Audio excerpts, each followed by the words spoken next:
경제 현안을 보다 쉽게 풀어보는 경제 읽기 시간입니다. 오늘도 다양한 경제 이슈들 권혁준 경제평론가와 함께 살펴보겠습니다. 어서 오세요. 네, 안녕하십니까. 예, 지난달 소비자 물가 상승률이 2%를 기록하면서 안정적인 모습을 네. 보였습니다. 곧 추석인데도 이게 가능했던 배경 어떻게 될까요? 일단 배경을 먼저 꼽는다 그러면 석유류 제품이 사실 상승폭이 좀 둔화됐던 부분 이런 것들이 이제 주요 원인이라고 좀 보시면 되겠습니다. 예. 일단 이제 발표를 했죠. 8월 소비자 물가 상승률이 2% 이렇게 나왔는데 이게 3년 5개월 만에 최저치입니다. 예. 21년도 이제 3월 달에 1.9% 상승했었는데 그 이후에 이제 최저치라 보시면 되겠고요. 또 고무적인 거는 이제는 근원 물가 자체가 2%대 초반으로 내려왔다는 거죠. 뭐 OECD 기준으로 근원 물가, 식료품, 에너지 제외 지수를 본다 그러면 이게 2.1% 상승했거든요. 전달보다 0.1%포인트 정도 이제 둔화가 됐던 부분이 있습니다. 그래서 이런 부분들이 이제 눈에 띄고 지금 소비자 물가 동향 이렇게 나오고 있는데요. 이 소비자 물가 동향을 우리가 본다 그러면 사실상 소비자 물가 상승률 아까 말씀드렸던 것처럼 2% 상승을 했고 그중에서도 눈에 띄는 거 아까 말씀드렸습니다. 석유류 제품이라고 보시면 되겠고 그다음에 생활물가 지수라든지 신선식품 지수는 좀 이따가 이제 말씀드리겠는데 네. 이런 부분이 이제 눈에 띄고요. 아까 말씀드렸습니다. 석유류가 6개월 만에 최저 상승폭을 기록을 했거든요. 그러니까 이런 것들이 제가 봤을 때 주요 원인이다라고 좀 생각을 해보겠습니다. 네, 소비자 물가 상승률이 안정이 됐고 또 생활 물가 지수도 둔화가 됐다고 하는데 네. 저희가 피부로 느끼는 체감 물가는 사실 그렇지가 않거든요. 왜 그렇죠. 이렇게 차이가 있는 거예요? 이제 표를 좀 이따가 이제 표가 나올 텐데 표를 네. 보면 이제 알 수 있어요. 우리가 보통 체감 물가라고 얘기하면은요. 일단 그 신선식품 지수를 보통 얘기를 합니다. 이 신선식품 지수에 대한 상승률을 본다 그러면 3.2% 상승을 했거든요. 예. 전년에는 7.7% 상승률 기록했습니다. 그거보다는 둔화가 됐죠. 하지만 소비자 물가 상승률 2%보다 더 높은 수치예요. 예. 그러니까 사실상 체감 물가가 아직은 조금 높다라고 이제 보시면 되겠고요. 그다음에 이제는 사실 뭐 근원 물가는 좀 낮아졌다는 것이 좀 위안이 될 수 있지만은 금방 말씀드렸던 신선 지수라든지 과일류 제품이 굉장히 많이 올랐습니다. 폭염 때문에 그래요. 이제 과일 같은 경우가 9.6% 상승을 했는데 네. 배가 120%. 예, 지금 표가 나오고 있죠. 예. 그래서 이제는 보시면 생활물가 지수, 신선식품 지수 이렇게 좀 보여지고 있고요. 네. 소비자 물가 상승률 보면은 뭐 농수산물 같은 경우도 2.4%, 뭐 공업 제품 1.4% 이렇게 올랐던 부분이 있거든요. 이런 것들이 이제 영향을 미치고 있고 특히 이제는 신선식품이 사실 제가 봤을 때는 신선 과일이죠. 네. 9.6% 상승해서 과일류는 아직도 가격이 높다 이렇게 좀 평가를 해보겠습니다. 그리고 그런 이유가 역시나 이제 폭염 때문에 그렇다라고 이제 말씀을 드리겠고 하지만 제가 봤을 때는 배가 굉장히 많이 올랐는데 햇배가 이제 곧 출하가 되거든요. 네. 햇배가 나오면 좀 가격 상승 둔화폭은 나올 수 있다. 사과 같은 경우가 한 17% 올랐는데 사과는 햇사과가 이제 출하가 되고 있거든요. 그래서 이런 부분들이 어느 정도 상승폭을 좀 둔화시켰다라고 좀 보시면 되겠고 그래서 이제는 체감할 수 있는 부분들은 제가 봤을 때는 좀 먹는 거에서 아직 높다 보니까 체감하기는 좀 어렵다라고 말씀을 드립니다. 예, 체감 물가는 그렇다고 하지만 그래도 먼저 얘기 드린 것처럼 물가 상승률은 좀 안정적인 흐름이다 보니까 네. 이번 달 연준의 금리 인하가 예상되는 상황에서 네. 한국은행도 덩달아서 금리 인하 흐름에 동참할 수 있지 않을까 좀 그런 여건이 마련되지 않았을까 싶거든요. 어떻게 보십니까? 네, 그렇죠. 지금의 한국은행이 이제는 예를 들어서 금통위가 10월에 이제 열리게 되는데 그 전에 이제 9월 달에 이번 달입니다. FOMC가 열릴 거예요. 그럼 미국의 지금 금리 결정을 보고 아마 또 그 금통에서 결정을 할 텐데 일단 미국 같은 경우 그러니까 미국의 금리에 대한 향배가 굉장히 중요하잖아요. 그래서 지금 같은 경우에는 이제는 미국에도 이제 금리 인하가 단행될 것이다라고 지금 보고는 있습니다. 왜 그러냐면 최근에 발표됐던 개인 소비 지출 PCE 지수가 발표가 됐는데 이게 봤을 때 2.5% 상승 이렇게 나왔거든요. 그러다 보니까 뭐 시장에 부합하는 대로 나왔어요. 예상했던 대로. 그러면 이제는 물가가 어느 정도 잡혔다라고 보고 있고 그럼 금리 인하에 대한 시그널이 강력하게 나올 것이다라고 보고 있습니다. 지금 이제 뭐 한미 기준금리 추이를 본다 그러면 이게 지금 보면은 2%포인트 정도 벌어져 있거든요. 일단은 미국이 먼저 인하할 겁니다. 그럼 우리는 조금 금리 인하를 10월 달에 단행될 가능성이 좀 더 크다라고 저는 생각을 해보겠고요. 네. 그다음에 제가 생각했을 때 이번에 이제 우리나라의 소비자 물가 상승률이 2%가 나왔잖아요. 그러면은 시장에서 부합했던 거, 그다음에 이제 그 한은에서 요구했던 2%가 드디어 나온 거거든요. 그러면은 사실상 이제 금리 인하에 대한 강력한 시그널이라고 저는 생각을 해봐요. 좀 걱정되는 건 그겁니다. 경기가 둔화되는 거. 왜냐하면 좀 뭐 고금리 상태가 유지했던 거는 경기가 둔화되라고 사실 금리를 높였던 부분이거든요. 그래서 효과가 나오면서 경기가 이제 둔화되고 있는 부분이 있는데 사실상 이게 연착륙이냐 경착륙의 문제예요. 그래서 저는 희망하는 거는 경착륙. 그러니까 너무 빠르게 둔화되면 안 된다라는 거죠. 그래서 완만하게 경기가 이제 둔화됐으면 좋겠다는 생각을 하고 있는데 지금 상황을 본다 그러면 굉장히 변수가 있습니다. 이제는 유가라는 변수도 작용할 것 같고요. 그 다음에 이제 아까 말씀드렸던 이제는 기상 이유도 이제 물가에도 영향을 줄 수 있다 보니까 이런 것들이 변수로 작용하겠지만 하지만 이런 변수가 없는 한 제가 봤을 때는 우리나라는 10월에 금리 인하가 단행될 것으로 저는 예상을 하고 있습니다. 근데 그런데도 하느니 좀 금리 인하를 망설이는 이유 중 하나를 꼽으라면 가계부채. 가계대출, 주택담보대출 너무 높아서 그런 거 아니에요, 네. 지금? 그렇죠. 이젠 금통위가 열렸을 때 아니면은 그 이후였죠. 그 한국은행에서 통화정책 방향 회의를 열었습니다. 지난달 22일이었는데 그때 그 한국은행 총재가 무슨 얘기를 했냐 그러면 사실상 이제는 그 금리를 동결했던 이유는 이제 가계부채 문제 때문이다라고 이제 얘기를 했거든요. 그 정도로 사실상 이제 금리에 지금 영향을 미치고 있는 거는 부채 때문에 사실 그런 거죠. 왜냐하면 네. 만약에 금리를 내린다라고 본다 그러면 역시나 이제는 부동산 가계 부채 쪽으로 더 수요가 쏠리도록 만듭니다. 많은 분들이 금리가 낮아다 보니까 대출 많이 받으시거든요. 네. 그러니까 이런 것들을 이제 고민 안 할 수가 없는 거죠. 그래서 지금 상황을 봤을 때 가계 부채가 굉장히 좀 심각하다라고 좀 생각을 해보겠고 지금 가계 부채 봤더니요. 8월 가계 부채 주담대 증가폭이 역대 최대입니다. 예, 지금 이제 표에 나오고 있는데요. 5대 은행 가계 대출 증가액 추이가 이제 나오고 있죠. 보시면요. 이게 8월 말 기준으로 본다 그러면 지금 보고 있죠. 가계 대출 9조 6천억 원 정도 증가가 됐고요.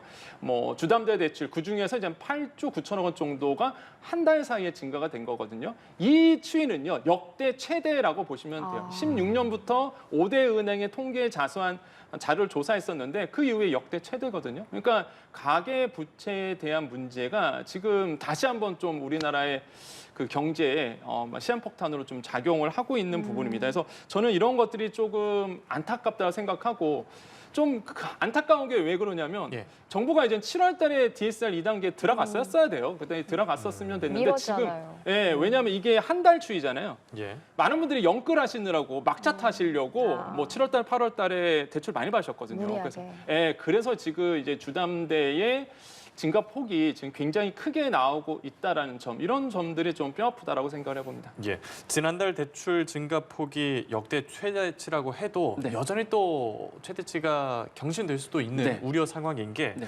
통상 주택 거래량이 2, 3개월 정도 시차를 두고 반영이 되다 보니까 그렇죠. 지금 주택 거래가 여전히 활발하잖아요. 가계 대출 증가세가 쉽게 꺾이지 않을 것 같습니다. 네.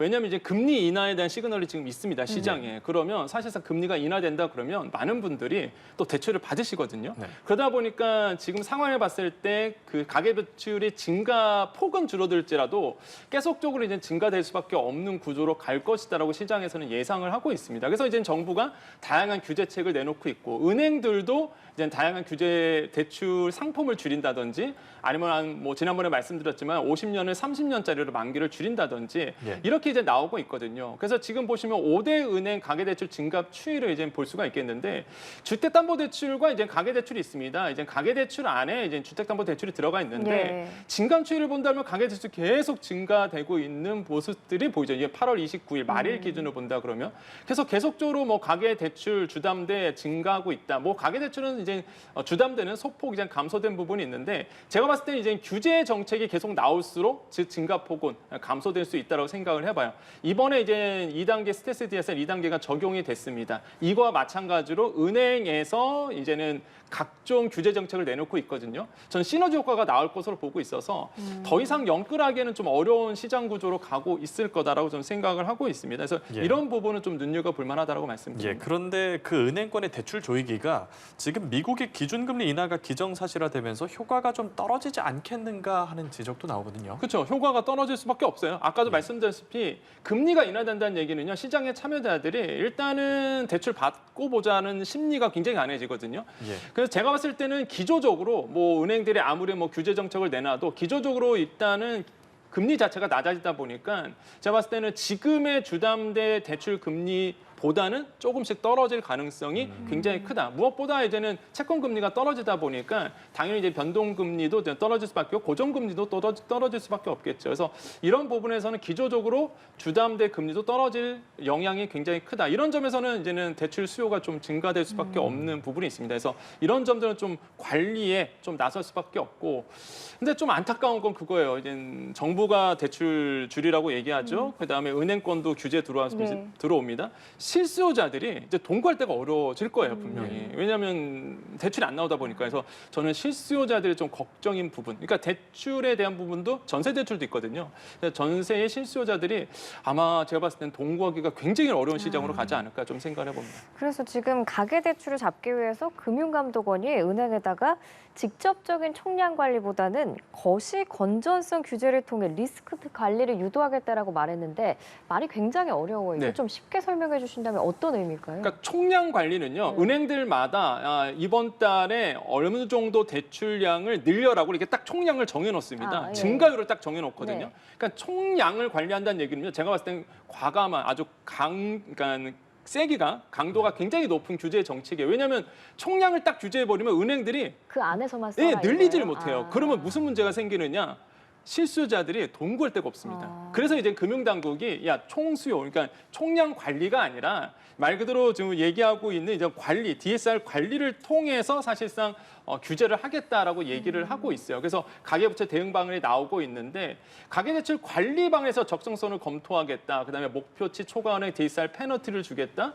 뭐 중소금융으로 풍선효과 이거 넘어갈 수 있거든요. 이금융 쪽으로 대출 예. 수요가. 그래서 이거를 모니터링 강화하겠다, 여신 심사 강화하겠다 이렇게 나오고 있는데 그것도 여신도 투기성 여신이죠. 그래서 대출 여신 심사 강화하겠다 보고 있는데, 그래서 총량을 관리하기보다는 총량을 관리하면 실수요자들이 큰 피해를 받으니까 예. 차라리 그거보다는 건전성 관리에 나서겠다. 그래서 이제 DSR에 중심을 두고선 그러니까 소득이 높으신 분들, 그다음에 대출을 받을 수 있는 여력이 있으신 분들에게만 대출이 나가고 사실상 내 수입 구조에서 연봉 대비해서 대출이 많으신 분들은 더 이상 대출을 못 받게 하겠다는 것이 이제 관리 측면에서 나오고 있는 겁니다. 그래서 저는 환영할 만하다. 좀 더 빨리 나왔어야 되는데라는 이제 시장이 드는데요. 그래도 일단은 2단계 스트레스 DSR 2단계가 적용이 되고 대출 규제도 나오기 때문에 제가 봤을 때는 영끌하기에는 이제는 더 이상 힘들고 투기 수요는 확실히 잠재울 수 있다라고 저는 생각을 해봐요. 그래서 예. 이런 부분들이 이제 시장에 영향을 미칠 거라고 저는 생각을 하고 있습니다. 예, 정책에 효과가 있을지 좀 지켜봐야겠습니다. 채용 시장 얘기 잠깐 해보죠. 지금 주요 대기업에서 신규 채용 인원이 줄어드는 가운데 기존 직원도 퇴직하는 게 줄어들면서 인력 정체가 심화하는 걸로 나타났습니다. 왜 이런 겁니까? 그러니까 인력 정체가 된다. 이게 뭐 어떤 뜻일까요? 이게 말 그대로 그러니까 신규 채용도 줄어들고요. 예. 나가시는 분도 줄어드는 예. 거죠. 네. 그러니까 이제는 계속 이제 쌓여 있는 거거든요. 그래서 지금 뭐 인력 정체가 심화되고 있다라고 이제 얘기를 하고 있는데 아까 말씀드린 것처럼 이게 뭐 신규 채용이 인원이 줄고 있습니다. 이게 민간 그 기업 분석 연구소 자료인데요. 여기서 조사를 해봤어요. 무슨 얘기냐면 128개사를 조사를 해본 겁니다. 여기에서 신규 채용을 줄인 기업이 63%나 되고요. 신규 채용을 늘린 회사가 37% 정도 돼요. 지금 보이고 있는 게 대기업 신규 채용 및 퇴직자 추이 이렇게 보시면 되겠는데요. 예. 사실 신규 채용을 이제 줄이고 있는 모습들도 계속 보이고 있습니다. 그래서 이런 점들이 제가 봤을 때는 앞으로 이제는 조직 구조에 대해서는 변화가 좀 느껴진다라고 보시면 되겠고, 근데 조금 특이한 게 50세 이상 채용은 54% 정도 늘어났습니다. 예. 그런 뜻은 뭐냐 그러면 일단 기업들이 사실 신입 직원 들어오면 교육시켜줘야 되거든요. 그러니까 OJT 하기가 굉장히 힘들어요. 네. 비용도 많이 들고. 그래서 이제는 아예 경력직 중심으로 사람을 뽑고 있다. 이렇게 이제 해석을 하면 되겠고, 또 하나가 인력 구조도 좀 변화되고 있죠. 우리가 인구 통계학으로 본다 그러면 사실상 이제 저출산이잖아요. 그러다 예. 보니까 이제는 50대, 60대 분들도 한창 일할 나이가 돼버렸습니다. 예. 그러니까 이제는 사람을 뽑을 때 50대를 또 많이 뽑는, 50대를 뽑는 이런 비중도 늘어나고 있다는 거죠. 이런 점들이 좀 느껴진다. 그래서 고용 시장도 지금 이제는 패러다임이 좀 변하고 있다는 것을 우리가 느껴볼 수 있는 통계라고 생각을 해보겠습니다. 네, 특히 IT와 전기전자 업종의 신규 채용이 크게 줄었고 또 그냥 쉬고 있다는 청년도 계속 늘고 있는데 네. 이거 좀 대책이 필요한 거 아닐까요? 그렇죠. 이게 신규 채용을 줄이고 있는 섹터를 봤더니 2차 전지라든지 금방 말씀드렸던 IT 쪽이었어요. 그러니까 뭐 IT, 뭐 유통, 그다음에 2차 전지, 상사, 석유화학 쪽에서 신규 채용이 빠르게 좀 감소가 됐던 부분이 있는데 그 뜻은 뭐냐면 성장 동력을 잃어간다는 거죠. 왜냐하면 새로운 인물들이 들어와서 새로운 연구를 통해서 생산성을 높여줘야 되는데 이런 어떤 새로운 인물들이 나타나지 않는 거죠. 그리고 사실 경력도 쌓이지 않겠죠. 그럼 우리나라의 성장 동력이 잃어갈 수밖에 없어요. 그래서 이런 네. 부분들은 사실상 이제 사회적으로 좀 문제가 될 가능성이 굉장히 크고 그다음에 또 청년들의 마인드도 지금 많이 변하고 있습니다. 일자리 포기하는 청년이 44만 명으로 통계청 자료에 나왔는데 7월 비경제 활동 인구 중 그냥 쉬었다 하시는 분들이 44만 명. 그러니까 사실상 이제 일할 의사가 별로 없는 분들도 태반이라는 거죠. 그래서 지금 보면은 4분의 3이요. 구직 의사가 없는 걸로 나타났습니다. 그러니까 그 중에서 75% 정도가 나는 그냥 일할 의지도 없어, 생각도 없어 이런 분들이에요. 그러니까 사실상 청년분들도 이렇게 이제 일할 의사도 없어졌다는 거는 그걸 또 물어봤어요. 왜 일할 의사가 없냐 했더니 네. 아예 뭐 구해봤자 내가 원하는 일자리를 못 구하니까 아예 그냥 포기해버리는 거거든요. 그러니까 이거는 사실상 사회적인 문제기도 해요. 청년들의 문제만 아니라 그래서 아마 정부도 이 고용을 늘리기 위해서 다양한 정책들을 조만간 아마 발표할 것이다라고 시장은 예상하고 있습니다. 알겠습니다. 고용시장 상황까지 권혁준 경제평론가와 함께 오늘 이야기 나눠봤습니다. 고맙습니다. 네, 고맙습니다. 감사합니다.